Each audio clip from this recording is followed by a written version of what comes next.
Idul Adha itu dari kata id itu kembali banyak nikmat atau terulangnya nikmat-nikmat yang diberikan oleh Allah Subhanahu wa taala. Kemudian Al-Adha ini banyak yang mengatakan terkait dengan ibadah penyembelihan kurban, disebut Idul Adha atau Idul Kurban.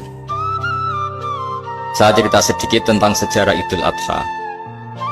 Dulu ada seorang malaikat yang menjelma sebagai manusia, dan beliau ini komunikasi dengan Nabi Ibrahim.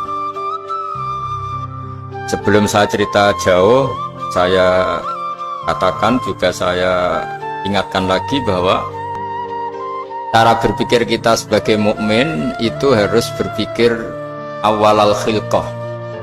Awal kita dijadikan oleh Allah Ta'ala, yaitu Nabi Adam materinya dari tanah, nyatanya bisa jadi Nabi Adam. Kita dari sperma, nyatanya bisa jadi manusia dengan konstruksi yang sempurna. Dengan cara seperti ini, nanti bayangkan kekuasaan Allah yang tidak terbatas menjadi mudah. Saya teruskan, si malaikat tadi tanya ke Nabi Ibrahim, saya minta kambing kamu. Oh ya, silahkan, asal kamu melantunkan kalimat tasbih. Terus dibaca tasbih, indah sekali, merdu.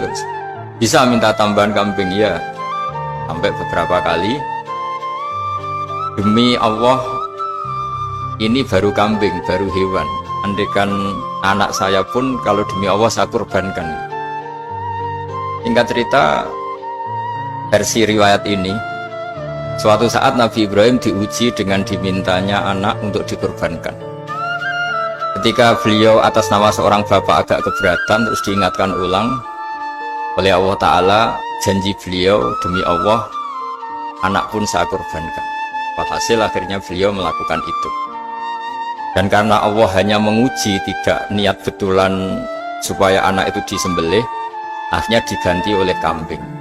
Jadilah tradisi kurban itu pakai kambing. Kemudian secara fikih ada padanan-padanan yang cukup menggantikan kambing, yaitu ada sapi, ada unta, dan seterusnya dan seterusnya. Yang menarik dari sekian referensi yang saya baca, dan ini harus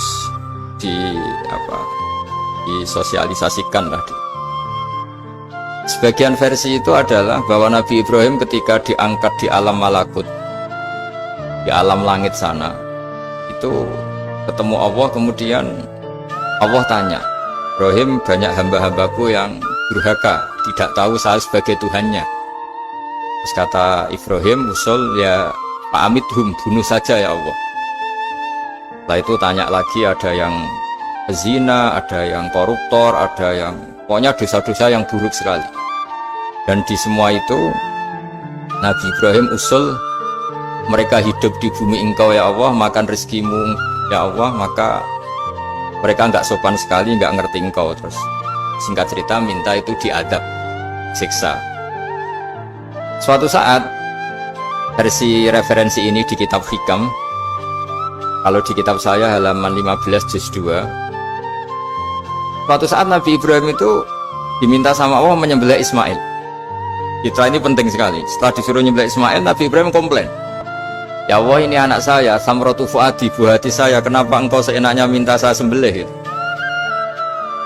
Gak bisa ya Allah, ini samratu fuadi, buah hati saya. Terus kata Allah, orang-orang yang durhaka yang kamu usulkan supaya saya bunuh itu hamba saya menciptakan mereka, dan saya mencintai mereka karena itu ciptaan saya. Anda enak saja usul saya matikan, saya bunuh.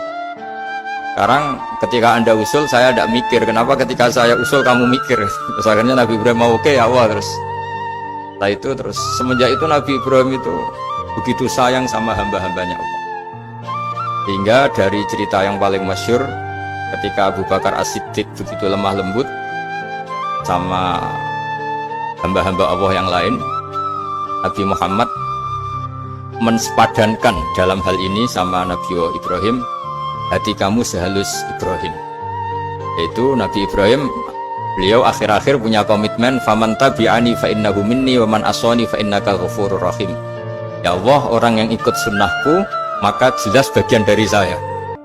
Dan yang sedang durhaka, waman asoni, saya harapkan fa innakal ghafurur rahim, engkau maha pengampun, maha penyayang. Semenjak itu menjadi sunnatan muttaba'ah bahwa agama ini agama rahmatan lil alamin, bahwa melihat kemungkaran, melihat kebodohan, ketimpangan, itu komitmen kita ini membenahi, bukan menghabisin. Melihat kesalahan, komitmen kita ini in uridu ilal islaha mastata'tu, komitmen kita ini ingin lebih baik, bukan mengacaukan dunia ini. Semenjak itu terus syariat-syariat Islam disebut anit tabi millata Ibrahim Hanifah, bahwa kita ngikuti millahnya Ibrahim. Sebab itu kemudian setelah ini menjadi sunnatan mutaba'ah, bahkan banyak ulama yang berpendapat ketika Rasulullah SAW Mi'raj itu dari sekian Nabi Ulul Azmi yang nggak ketemu itu Nabi Nuh. Nabi Nuh alaihissalam, padahal termasuk Nabi Ulul Azmi. Itu banyak yang menganalisis karena Nabi Nuh itu pernah berdoa, Rabbi la tadhar alal ardi minal kafirina dayar. Nabi Nuh adalah Nabi yang pernah Toro Jawa maksud no kaumnya, mendoakan buruk sama kaumnya, dan itu tidak manhaj, tidak metode yang Nabi Muhammad disuruh ikut metode itu, tapi Nabi disuruh ikut manhaj atau pola sosiologi, pola dakwah atau pola sosial yang harus mengikuti Nabi Ibrahim, anit tabi millata Ibrahim Hanifah. Nabi Ibrahim itu orang yang sangat lemah lembut, yang ngendikan faman tabi'ani fa innahu minni wa man asani fa innaka ghafurur rahim. Sebab itu teman-teman yang di Kanada, yang di mana-mana, kita ngikuti status ilmu hakikat. Di ilmu manusia, negara ini milik Kanada, milik Amerika, milik Eropa misalnya, atau milik mana sajalah. Tapi di status ilmu hakikat, semua itu milik Allah. Sehingga di antara ciri khas Islam adalah kalau dulu agama-agama lain harus salat di tempat peribadatan mereka, Islam mengatakan ju'ilat lanal ardu kulluha masjidan, semua bumi Allah itu masjid, tempat sujud.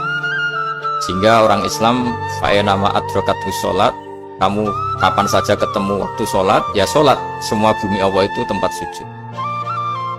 Sehingga suatu saat sahabat yang biasa siaha, biasa hidup di perantauan, Nabi memberi nasihat, al-bilad biladullah wal ibad ibadullah, fahaitsuma asabta khairan fa'akim. Semua negara itu milik Allah, semua hamba dimanapun juga hamba Allah. Kamu di mana saja mendapatkan kebaikan, ya silahkan berdomisili di situ. Saya pernah di Korea, itu asik karena itu yang orang-orang katanya teman-teman, saya ini di rumah itu nggak kiai guys, sering di sawah, sering di Tegal, gara-gara di Korea jadi mufti gitu. Karena nggak ada kiainya gitu. Jadi orang-orang yang nggak jadi kiai di Jawa, mungkin kalau di luar Jawa atau di luar Indonesia malah jadi kiai gitu. Artinya gini, pentingnya jadi kiai bukan menjadi gagah, itu enggak, tapi begini. Dulu bawaannya rakyat itu kan kalau ke masjid komplain, ada masjid bocor, kayak ada keran yang kurang baik. Kalau sudah jadi kiai itu tahu rasanya. Betapa nata masjid itu susah, ngelola masjid itu susah, nyari imam itu juga susah, melanggengkan jamaah juga susah. Jadi pentingnya jadi kiai itu bukan gagah-gagahan jadi imam, tapi bertanggung jawab atas proses yang berjalan. Jika dulu diantara nasihat bapak saya, bapak itu termasuk orang yang nggak suka sama orang tawadhu, orang yang sopan. Dulu saya juga iskal itu janggal. Kata bapak, wong tawadhu itu apa? Orang sopan itu baik, tapi biasanya itu cara orang menghindari tanggung jawab. Disuruh jadi kiai nggak mau, tapi kalau ada kiai salah komplain. Disuruh jadi menteri nggak mau, kalau ada menteri salah komplain. Disuruh jadi apa nggak mau, kesannya tawadhu, tapi sebenarnya hanya menghindari tanggung jawab. Disuruh pidato nggak mau, disuruh jadi MC nggak mau, tapi kalau ada orang salah komplain.